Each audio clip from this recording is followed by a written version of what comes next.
Tout simplement bonjour, je m'appelle Pierre-André Grassler, alias Tenchirok de la série Noob. Je suis acteur de web-série depuis des temps immémoriaux, depuis les années 2000 pour être précis. J'évolue principalement dans les sphères de la Japanimation, de la culture geek en général depuis à peu près la même période. Et assez tôt dans ma carrière, je me suis découvert une passion pour le Japon. J'ai fait mes études, j'y ai passé un petit moment. Et à présent, actuellement, j'aide un petit peu le développement d'une licence qui est très connue au Japon et un peu moins en Europe, qui est la licence Gundam, qui est une licence historique de la société Bandai, que vous connaissez tous sans connaître le nom, parce que vous avez tous déjà vu un Gundam dans votre vie. Et l'idée, c'est qu'il y a une telle richesse de l'univers, c'est une licence qui existe depuis plus de 40 ans au Japon. Et je me suis dit, ça serait tellement bien que vous découvriez ça en Europe. Donc aujourd'hui, là, je suis en Suisse, au Migros de Crissier, parce qu'on devait faire un petit événement, on devait rencontrer les fans et mettre en avant des nouveaux produits maquettes qui étaient d'une qualité de ouf. Vous avez loupé, les enfants, vous imaginez pas.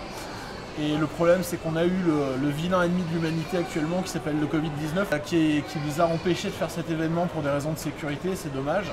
Mais on se rattrape par cette interview, on vous fait ce petit cadeau à vous la communauté, à vous les gun fans. Donc je suis là pour répondre à vos questions. Alors c'est toujours compliqué de rentrer dans l'univers de Gundam, sachant que c'est un univers assez complexe. Comme je vous l'ai dit, il y a 40 ans d'existence, 41 ans actuellement. En fait, Gundam, il y a deux aspects principaux.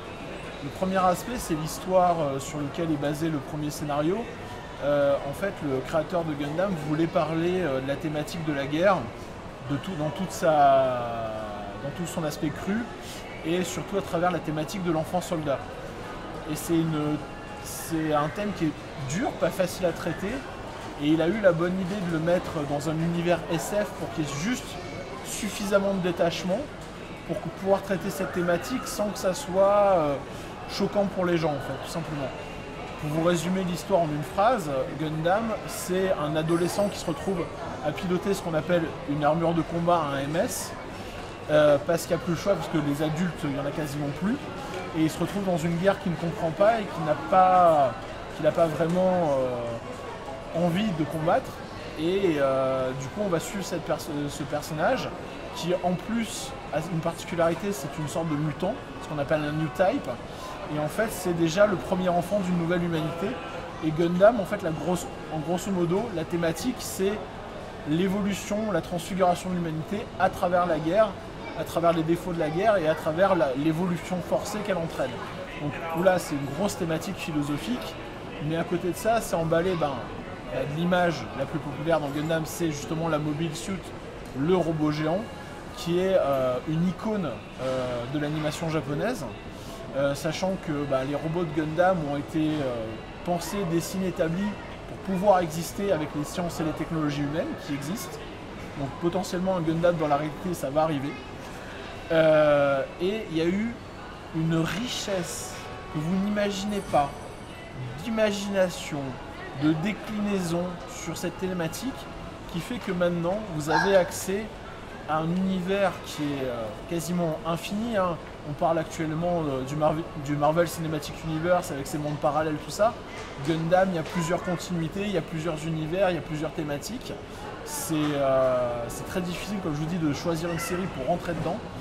Mais vous n'êtes pas obligé de connaître tout Gundam pour apprécier Gundam, c'est ça l'avantage. Moi, le premier contact que j'ai eu avec l'univers de Gundam, c'est un peu comme tout le monde en Europe, quand on a eu la série Gundam Wings qui a été diffusée à la télévision, qui était la première série qu'on rencontrait. Alors on connaissait Gundam un peu de loin, parce que quand tu étais un petit peu fan de Japanimation et de manga, tu avais déjà vu passer du Gundam, soit en référence dans d'autres séries, soit à travers des reportages ou quoi que ce soit, mais c'est vrai qu'on connaissait très peu.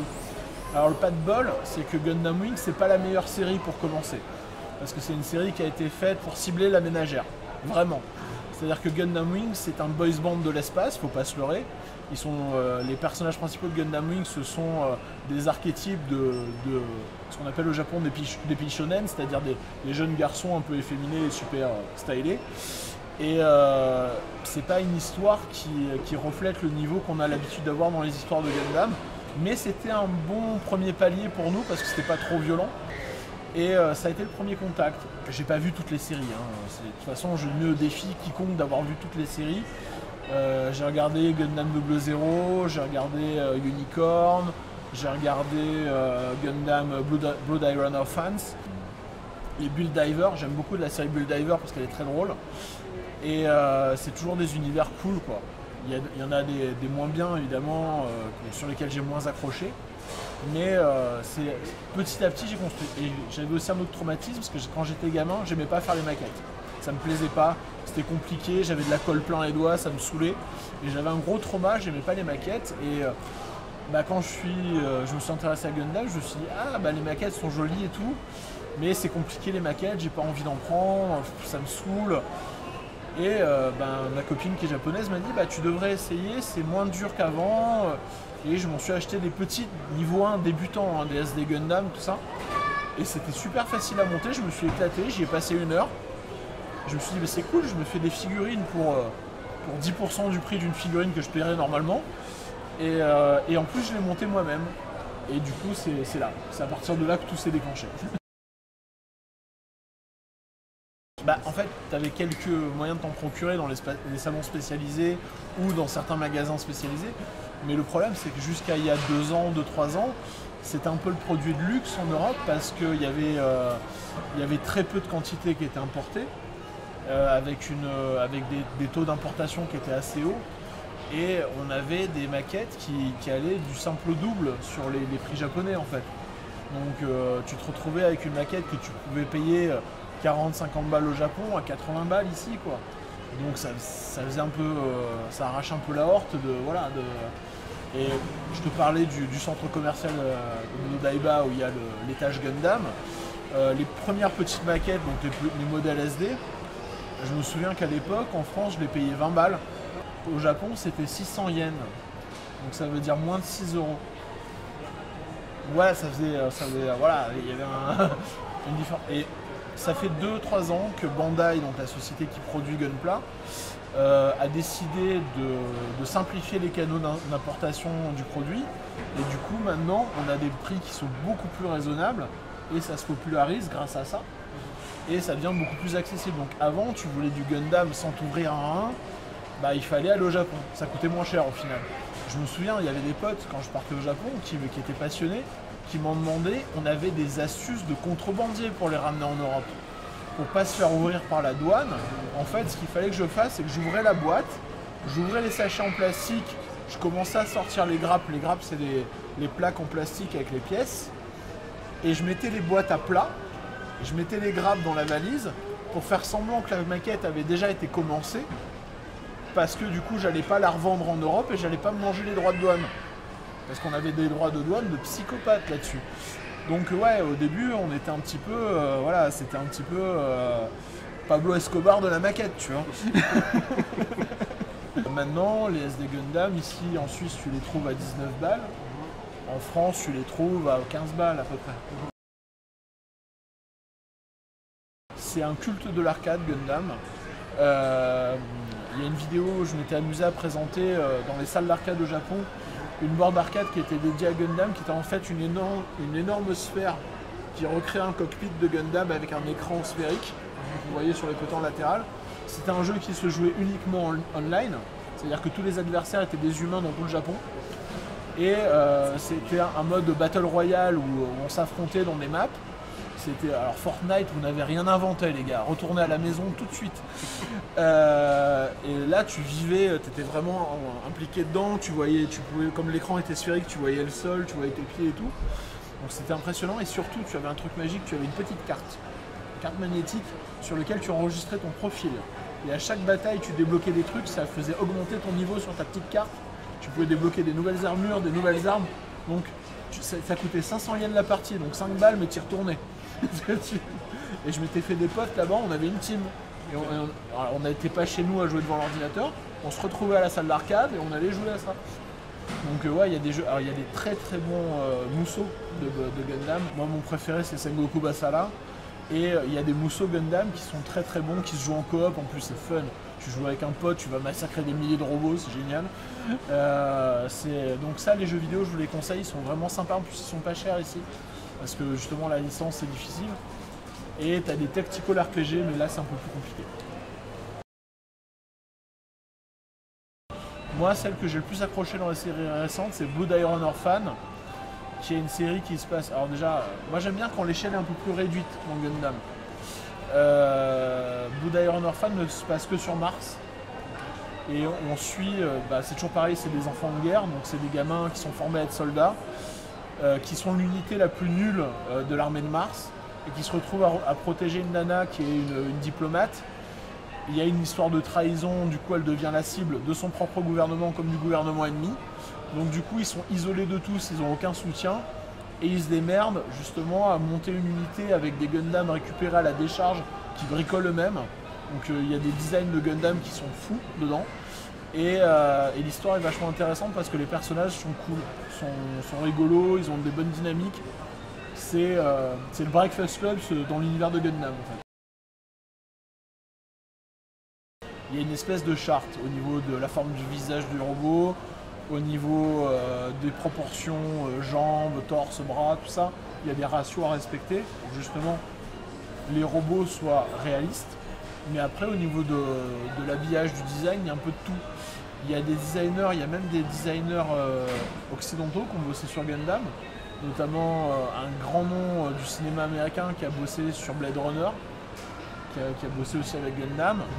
Il y a des designs qui peuvent partir très très loin parce que ils font sur des thématiques. Actuellement, il y a les designs qui sont en train de mettre en avant sont des designs qui sont inspirés de la période médiévale chinoise où certains Gundam sont redesignés avec des armures qui évoquent un petit peu les périodes féodales. Il y avait eu aussi sur la période féodale japonaise, donc en armure de samouraï, avec des katanas, des trucs comme ça. Donc là on a ce genre de délire. Et ils se sont dit, ouais mais on va pas assez loin dans le délire avec ça, on va leur rajouter des motos. Donc maintenant on a des Gundam qui pilotent des motos et qui sont habillés en guerriers traditionnels chinois. Tout va bien.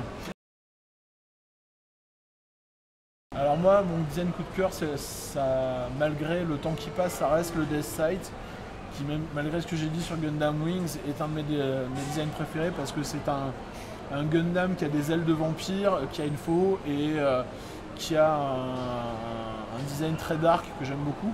J'aime aussi pas mal le Crossbone, qui est un Gundam pirate, parce qu'il a un crâne de pirate avec un Jolly Roger sur la gueule, et il est assez rigolo. Il a une cape. C'est un Gundam qui fait 40 mètres de haut mais qui a une cape géante, donc juste pour le style. Ma vraie passion dans la vie c'est vraiment le Japon, donc c'est pour ça que je me suis orienté là-dessus. Et c'est quelque chose que j'avais découvert là-bas et qui m'intéressait un petit peu de populariser ici. Et quand Bandai a eu à peu près la même idée, on s'est dit pourquoi pas travailler ensemble. Donc là on est sur les premières étapes de cette collaboration, je ne sais pas si ça va se développer plus, mais je le souhaite. Et c'est vrai que c'est la Suisse qui m'a accueilli en premier pour faire des conférences sur le sujet. Et donc du coup, je me suis dit qu'il était beaucoup plus pertinent de commencer par là. D'un côté, on a une société qui veut populariser son produit en le rendant accessible. De mon côté, moi j'ai une grosse passion, puis j'étais un néophyte il n'y a pas si longtemps. Et j'ai développé des skills assez rapidement, donc c'est possible pour tout le monde. Si moi avec mes gros doigts on s'en sort, tout le monde peut s'en sortir, il n'y a pas de souci. Donc du coup j'ai envie de transmettre cette passion, donc j'ai proposé à animer des ateliers à la base, c'est-à-dire que expliquer aux gens comment on monte une maquette, voilà, la maquette est mon amie, elle ne me mangera pas, tout va bien. Et généralement je vois que ça passe plutôt pas mal, que ça soit au niveau des enfants, au niveau des adultes. Hier on a fait une animation au début j'ai eu un groupe avec des gamins qui devaient avoir entre 8 et 12 ans, qui ont accroché direct. Et après j'ai eu des adultes, au début c'était « Ah je vais pas faire du petit robot » et puis « Ah c'est bien quand même, ah puis c'est sympa, il y a les articulations et tout, puis c'est bien foutu » et puis voilà, tu vois avec l'accent en plus. C'était du côté du Jura. Et ce qu'il faut savoir c'est que dans la gamme Gunpla, il n'y a pas que Gundam. Parce que je te vois, toi, petit fanboy derrière ton écran, derrière ta caméra, qui dit oh, Gundam, je m'en fous, je préfère Dragon Ball. Il y a du Dragon Ball. One Piece, il y a du One Piece, mon ami. Pokémon, il y a du Pokémon, là on a du Pokémon en exclusif, on va aller vous montrer ça tout à l'heure. Même si tu es fan de Yokai Watch, il y a de la maquette Yokai Watch mon ami. Et oui, Evangelion, on a ce qu'il te faut. T'as un vieux de la vieille, t'as une Goldorak, on a Goldorak. Bah ouais, voilà, c'est comme ça Bandai, il y a de tout, il y a de tout. Donc on peut trouver, ils font même des gammes Star Wars pour vous dire. Des super maquettes Star Wars, vous pouvez faire des Stormtroopers, des trucs comme ça. Et ça vous fait des figurines comme ça. Que si vous les achetez en résine ou quoi que ce soit, ça va vous coûter une blinde. Bah là c'est vous qui la montez, vous allez dire bah c'est moi qui l'ai fait. Et même si c'est mal fait, bah t'es content de l'avoir.